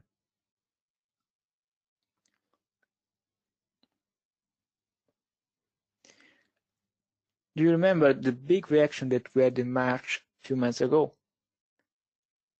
Many reports have been published, and it looks like some crypto fund had many assets in that portfolio, and when the whole market was experiencing that big liquidity crash, they had losses in their stock portfolio. And institutional funds, when they have big losses, they have quickly to recover them quickly. So they sell what they can, not necessarily what they want to sell.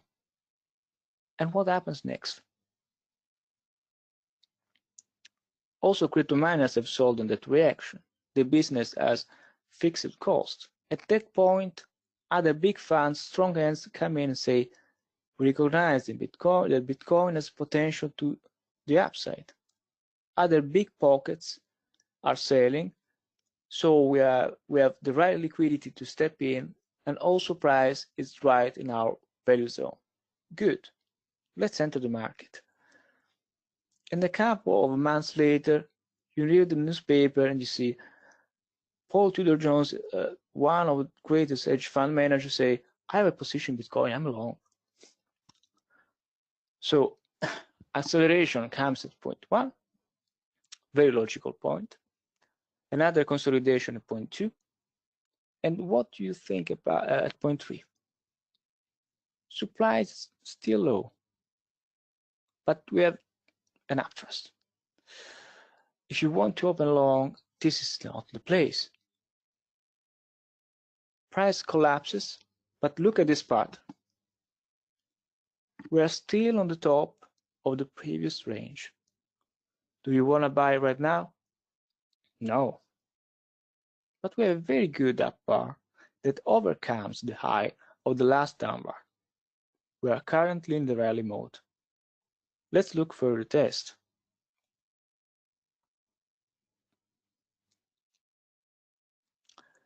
This is a tricky point, especially when you're a beginner. Look for a reaction, and the reaction never comes. So where's the test here? Bar 1 is the test. It's so bullish that price shows inability to react. Look at the volume, it's very low. I recognize that this spot is not easy for beginners because generally you wait for a reaction. But a good strategy here could be just entering on the intraday on the breakout of that test. Are you bullish and you are waiting for the retest? If that reaction never comes, then you are forced to enter on the way up. Now let's look at this price action.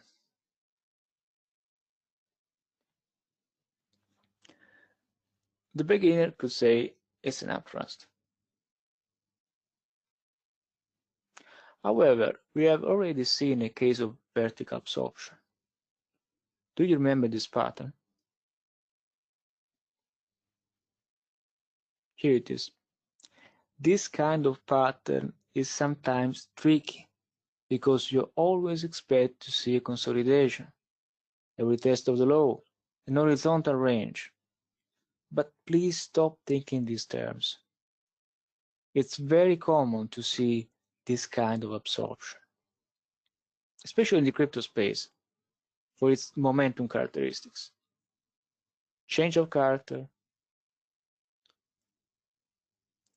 reaction that stops on the top of the previous range, quick recovery on good volume, then price rests on the resistance on decreasing volume. If it breaks to the upside, it will accelerate. Throughout this trend, we see shakeouts and then quick absorption on the way up. Each time we switch from the most bearish accumulation action to the most bullish absorption.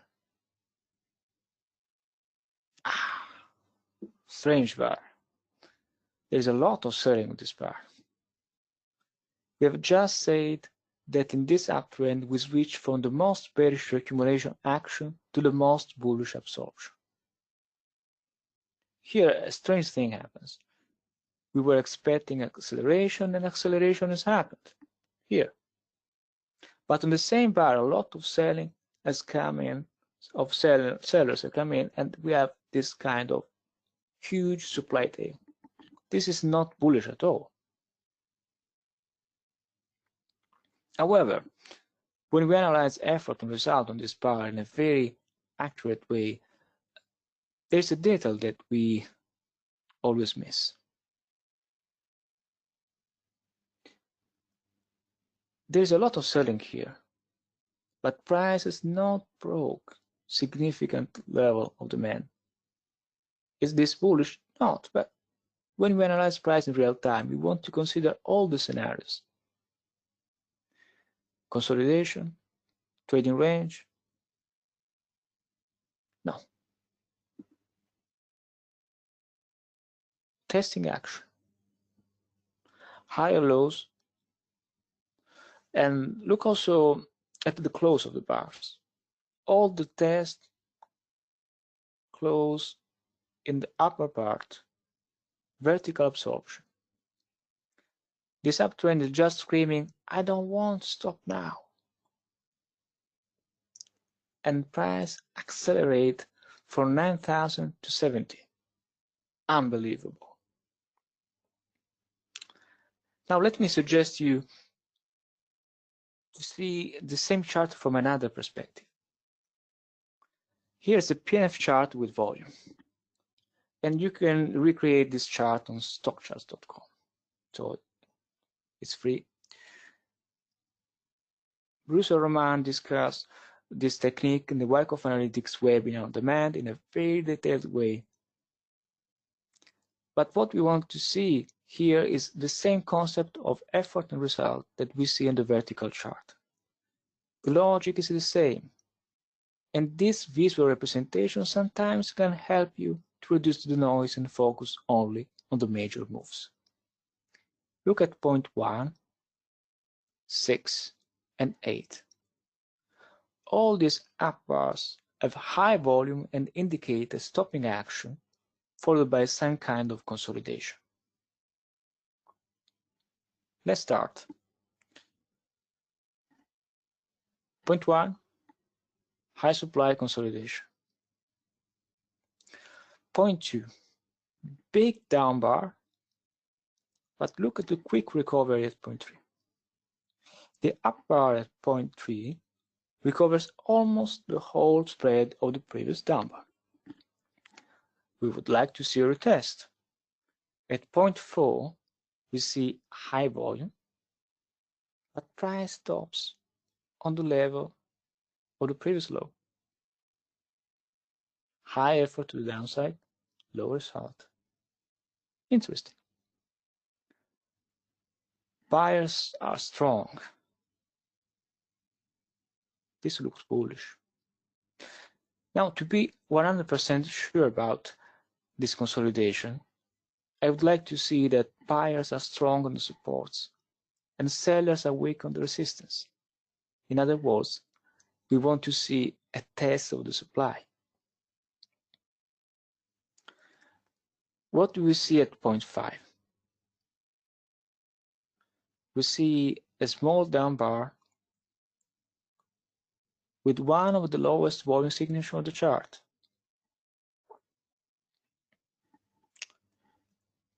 There is no supply there. This is the same level where supply came in on this ominous bar at point 2.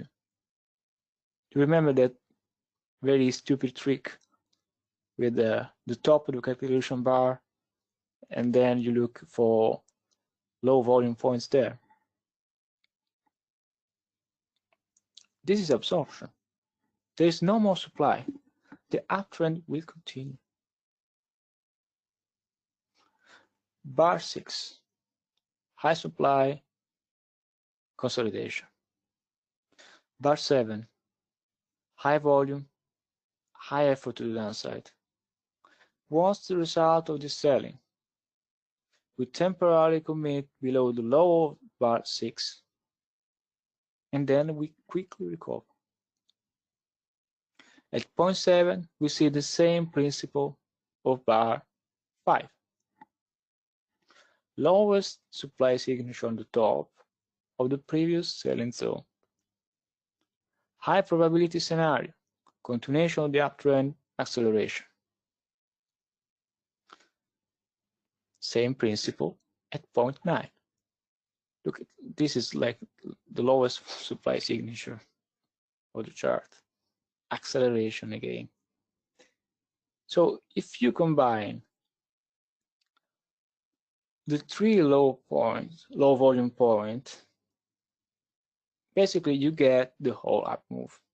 So look how powerful is this very simple tool. And Wyckoff himself was using this PNF chart with volume with some nuances. It was even writing the number of shares on the up bars. And we have seen this in the last session on the Wyckoff Practicum course.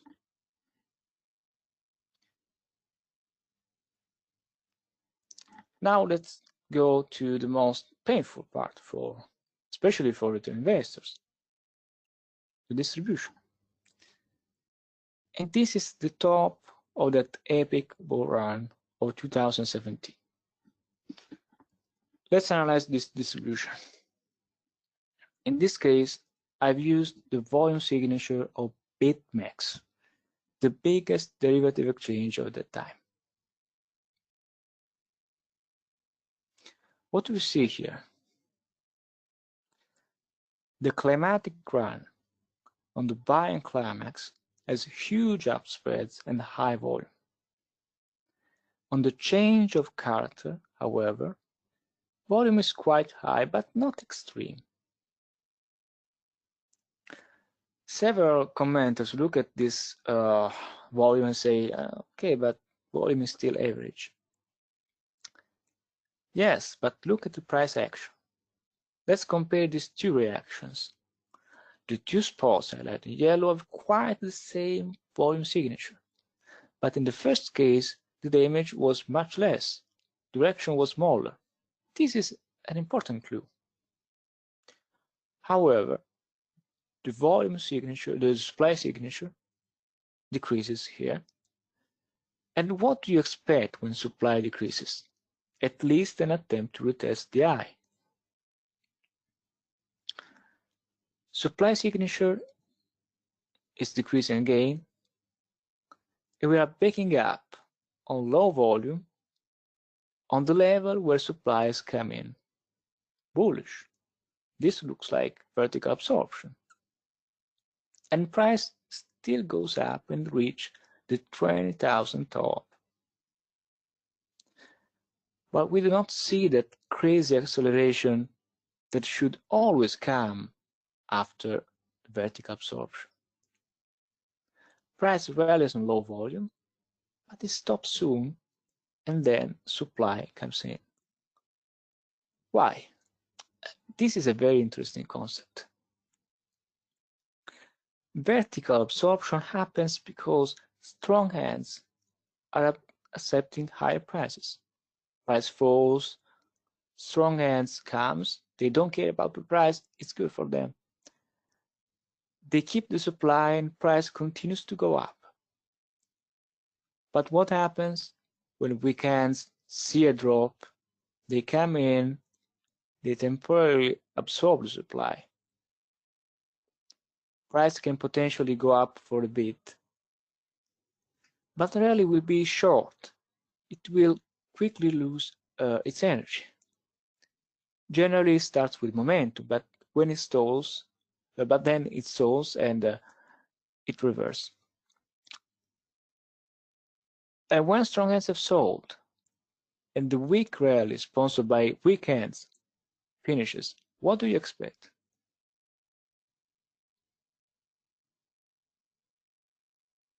Can you hear the song in your head? The ball goes round and round, pass it quickly, you are bound. If you are the one that told that at last, you are out. This reaction is very, very bad. Increasing spreads and increasing volume. A lot of selling on the way down. Secondary test in phase B as a sign of weakness. Why we call this reaction a sign of weakness in phase B? There is a precise logic, because we want to remember this reaction. We want to remember that supply is in control of this range, and buyers have a lot of work to do if they want to mark up the price.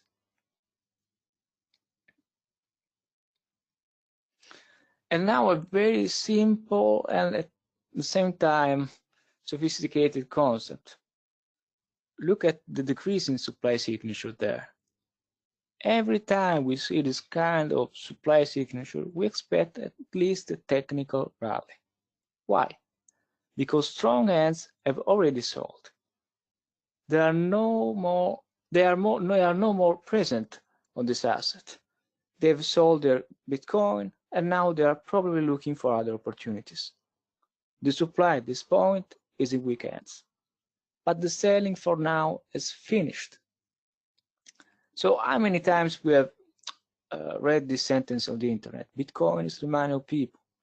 Well, as any financial instrument, there are specific moments where Bitcoin is the money of people in distribution, when big institutions have sold their shares. So this area has a bullish texture, but price is not able to commit above the most significant level where supplies come in the past. Bitcoin is so weak that we can't even reach the top of the formation. we just subtract the local high. No excitement in phase C. Why? Because we already had the excitement at the beginning of formation. And institutions have sold the top when Bitcoin was at 20,000, also in this area. Now it's just a story of weekends. Look at the volume signature. There is no institutional selling whatsoever. What we see here is weak demand and price failing. The minor selling weakness looks like a spring, high or low. But if you have followed the Wyckoff story, you really don't want to buy the spring. If you are wrong, and it happens all the time to make a wrong analysis, we are not perfect, and I never hide my mistakes in trading. I write a free weekly report. You can read my analysis, my mistakes there. But there is another trick, simple trick to avoid a bad trade in this case. The point of entry for a potential spring would be a breakout of the blue level. That's our confirmation for our point of entry. If you think to open long here, your trade will never be triggered. In this way, you are missing an opportunity to short, but at least your bad trade is not triggered. And this point of confirmations save us a lot of times when our analysis is not good. This reaction creates a higher low and can even look bullish. But I want to show you a simple nuance here. When you compare these three reactions, this is actually the widest reaction. And the spreads are slightly less wider just because both supply and demand are exhausted. Another perspective. Here you can compare the three rallies. The first one has momentum. The second one creates a higher high. But after that, demand is finished, and the next rally is just an attempt to rally. It's flat. Some selling, value buyers come in. There is volume here. But what's the result to the upside after this buying? Momentum deteriorates again. Demand is extremely poor. So this is the Wyckoff story of distribution of Bitcoin during the previous price cycle. And we explore, of course, the current price cycle. So now that the session is almost finished, let's look at the current market.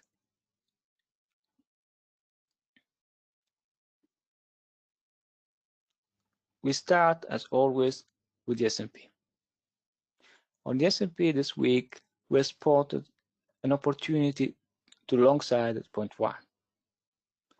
So what do? You go on the crypto index.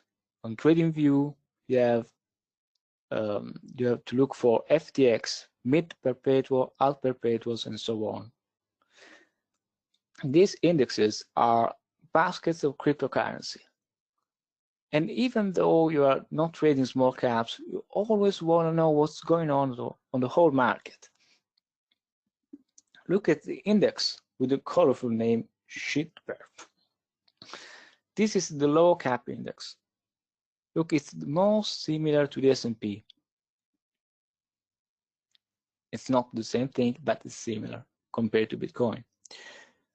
Why? Because in early May, some big institutional trader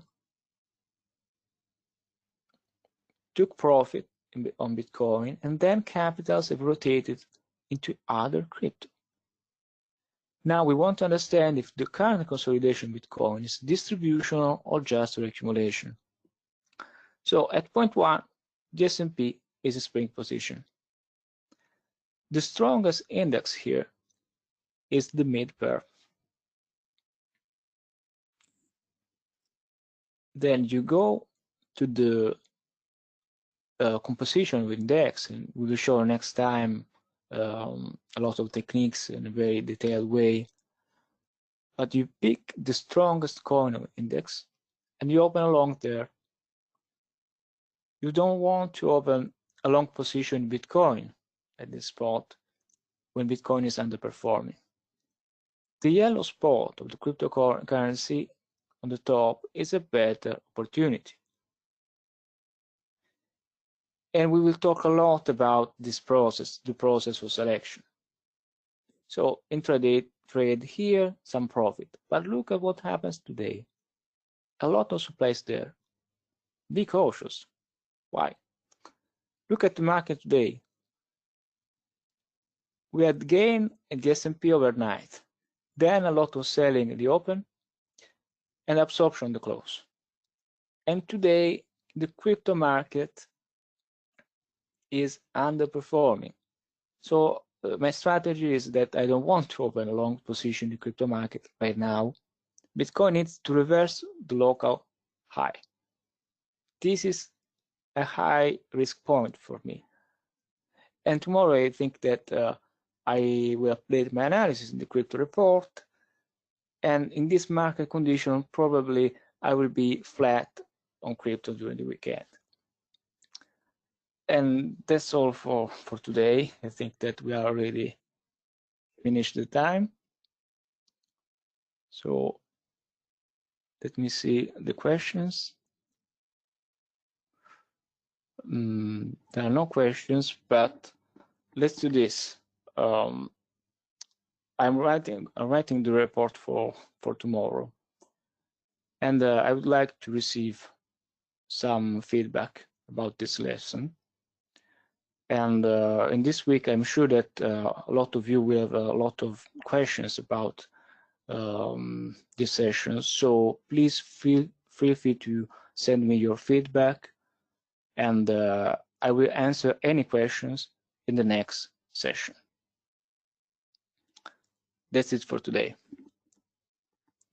Thank you very much.